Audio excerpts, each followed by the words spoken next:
এই সময় টমেটোর দামটা খুবই সস্তা, 1 কেজি মতো 10 টাকা। তো সেই জন্য বলেছিলাম ওকে একটু বেশি করে টমেটো নিয়ে আসতে, টমেটোর চাটনি মতো আর ওই সস মতো বানাবো।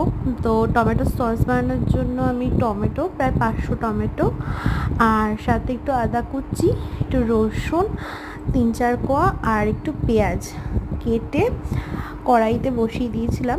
তেল দিইনি, নর্মালি বসিয়েছিলাম।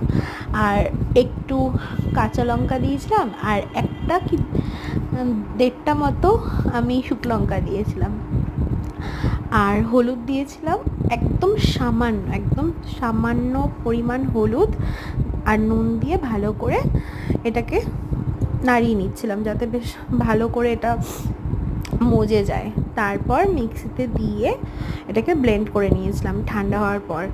আর কেচাপটা খেতে না পুরো ম্যাগি সসের মতো লাগছিল।